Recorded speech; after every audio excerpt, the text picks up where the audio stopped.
namo nga pangutana gikan diri sa Bombo Radio Cagayan de Oro. Sir, gipamugo sa depensa nga wala man ningon ang COA nga fake o mini ang mga acknowledgement receipts mao nga wala pud gikawat ang confidential funds. So unsa ang tubag sa prosecution niini nga argumento sa depensa? Well, sa prosecution, among gipakita, gilatag dito sa impeachment court na kini na mga liquidation nga gisubmit o gisumiter sa atong Office of the Vice President and DepEd Secretary, puros ka na mga acknowledgement receipts, no? Ang acknowledgement receipt, dili ka na kumpleto sa pag-liquidate sa maong pondo. Nga naman, dunay mga listahan sa mga items nga allowable lamang paggamit ng confidential fund. Example, no, kanang uban sa ilang mga submit nga liquidation sa COA, nagingon dito nga pananglitan si Mr. Mickey Mouse, no, nakadawat og 50,000 pesos pero nakabutang dito for medicines. Na dili man na pwede because ang confidential funds dili pwede magamit sa medicine. O uban pa ng mga items na ilang gipalit, no, gamit ang confidential funds na wala madawa o dili dawaton sa liquidation process, no, sa atong Commission on Audit.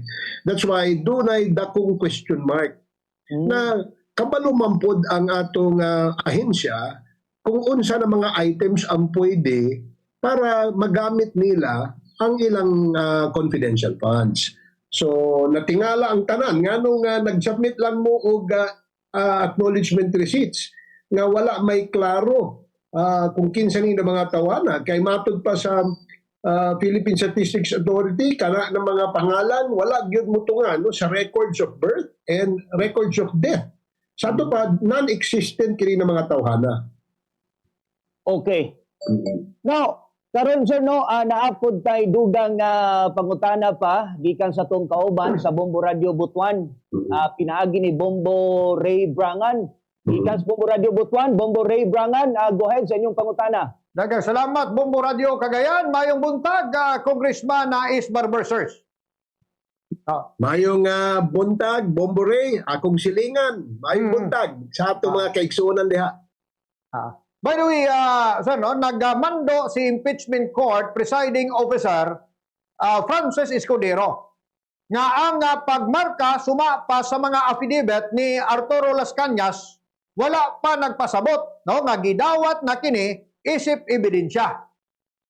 Sa maong hisgutanan, unsa ang imong panglantaw, no, sa labi na prosecution kalabot sa mao nga desisyon?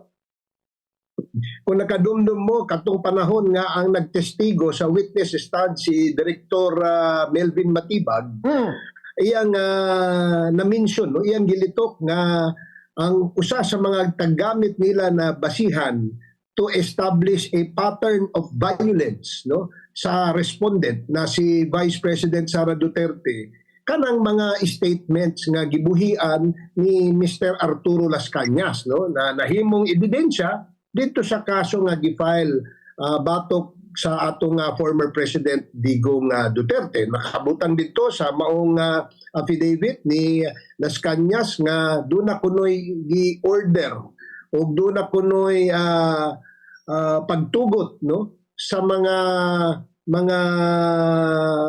liquidation o mga gitawag nilang extrajudicial killings na mahitabo sa Davao City katong panahon nga mayor pa ang atong kasamtangan Vice Presidente. So kana, no, gidawat kini nga isip gipresentar sa prosecution, gidawat kini sa impeachment court as a part of the evidence na depende man gihapon sa atong impeachment court senator judges kung sa panahon na i-offer na sa prosecution ang maong ebidensya kung dawaton ba nila or dili. So kung madawat kini, bugat-bugat ni because naka-establish kini og pattern of violent behavior, no? And that is the reason nga nakabuhi og grave threats ang atong Vice Presidente. So that is the kuan, no? That is the issue, the main issue.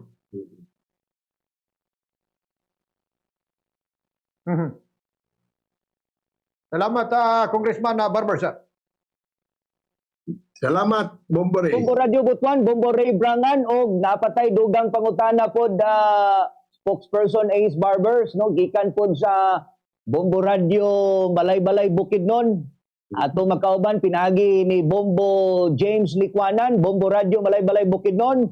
Bombo James Likwanan, go ahead. Spokesperson Ace Barbers, mayong buntag, sir. Good morning. Mayong buntag. Bombo James, no? Bombo James. Yes, sir. Ang among pangutana din sa Bombo Radyo Balay-Balay Bukidnon, gitingwa sa prosecution nga ipaubos sa judicial notice ang mga record, transcript o mga report gikan sa House Impeachment hearings apan gisupak kini sa depensa. Nganong importante kayo, spokesperson, kining mga dokumento sa pagpalig-on sa inyong mga kaso? Okay, before na ako na tumagon, kagahapon, samtang nag-hearing dito sa impeachment trial, nagpagawas og desisyon ng atong Korte Suprema. Nag-ingon dito nga gibasura na nila tanan mga petition questioning no ang conduct of the impeachment trial and then the conduct of the House Committee on Justice impeachment clarification hearings. So sa may buot pasabot ana sa ato pa wala nay mubabag no sa pagpadayon niining impeachment trial. Kay kung nakadungog mo gagahapon gi-raise na issue sa depensa nga dili unta madawat ng impeachment court ang mga records gikan sa House of Representatives kay gi-question kuno nila ni sa Supreme Court. Pero timing yun, no, na samtang nag-raise sila ng maong issue, nagpagawas ng desisyon ng atong Korte Suprema. Meaning, ang tanan records, tanan transcript, tanan statements, tanan ebidensya gipresentar sa House of Representatives, pwede na i-offer as evidence sa atong impeachment court. Sa ato pa, doon ay ilang basihan sa panahon na sila na mag-decide kung unsay decision nila sa trial, doon ay magamit nila ng mga ebidensya na gikan sa House of Representatives. Mao nang nahimong importante kaayo nga record. Spokesperson, salamat, sir. Salamat, Bombo James. Okay, dagang salamat Bombo James Likwanan gikan sa Bombo Radio Balay-Balay Bukidnon. Og spokesperson Ace Barber, sir, nami dugang pangutana gikan ris Bombo Radio Cagayan de Oro. So karon sa bahin sa prosecution, sir, unsa pa ang mahimo nga lauman sa publiko sa sunod nga hearing karong umaabot nga Lunes? Well, kanang sunod nato na witness, no, gikan gihapon kini sa Commission on Audit. Nganong Commission on Audit man, no? Tungod kay ang Commission on Audit, sila mo'y nakadiskubre, no, sa alleged anomalies o mga nakadiskubre sa mga anomalya sa liquidation ng atong remember ang pondo na ilang gi-audit sobra 500 million, so sobra tunga sa bilyon na kwarta nato, no. So importante nga ma-audit kini, makita kung asa man nila gigamit, no, asa man nila ni gikuan unsay nahitabo, no, paggamit nila aning confidential funds, doon na bay nakuha ng atong gobyerno. Isip resulta sa paggamit sa confidential funds. So far, sa tanan mga gisubmit sa Office of the Vice President and Office of the DepEd Secretary, sa panahon na ilang gigamit ang pondo, walay pruwiba nga dunay nadawat nga benepisyo ang atong gobyerno, ang atong law enforcement agency sa paggamit nila ng confidential and intelligence funds. That's why, dunay dakong question mark. Wala man ta mag-ingon na guilty na dayon, no, ang atong head of agency. Ang atong pangutana na taga-isap ang atong COA ng sakto na mga liquidation aron ipakita nato sa katawhan nga wala nato binuangi ang kwarta kundi gigamit nato ni sa sakto, pero absent all this liquidation. So unsa may naa sa hunahuna sa mga tao, dakong question mark. Asa man nimong gigamit ini ilang kwarta? posible po nga imong gibulsa. So mao nang nakabutang diha sa joint circular memorandum sa atong COA. So, spokesman, barbers, kauban gyapon nato ang ato mga estasyon, Bombo Radio Davao, Bombo Radio Malaybalay, Bukidnon, Bombo Radio Butuan, Bombo Radio Coronadal, Bombo Radio General Santos, ug Bombo Radio Cebu, lakip na usab ang ato mga Star FM stations, Star FM Dipolog, Star FM Zamboanga, Star FM Davao, Star FM Cotabato. Daghang salamat sir sa paghatag sa imong oras o sa pagpaambit sa inyong mga panglantaw ngadto sa atong mga tigpaminawan o viewers sa tibuok nasod bahin sa nagpadayon nga impeachment trial ni Vice President Sara Duterte. Sir, spokesperson Ace Barbers.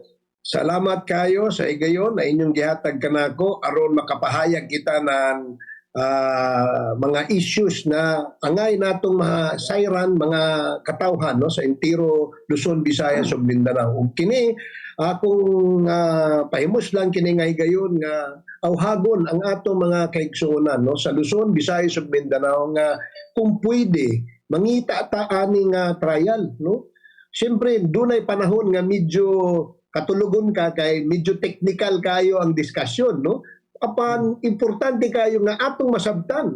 Tan-awon ta unsay ebidensya nga na gipakita sa prosekusyon, gipakita sa depensa aron kita mismo mga katawan magbalanse. Kung sa may kamatuoran sa kabahin sa kini na mga aligasyon batok kan Vice President Duterte, tinuod ba ni? May ebidensya ba or wala? So kita mismo mga katawhan, kita mismo ang angay mo decide no. Mo hukom kung unsay tinuod nga nahitabo sa paggamit kana na kwarta na kapin 600 million pesos no sobra tunga sa bilyon. So kwarta nato ni tanan angay lamang na atong bantayan, angay lamang na atong masayran kung asa ni gigamit, kung kini gibulsa or gigamit gyud sa para sa katawhan. So salamat sa higayon. Daghang salamat.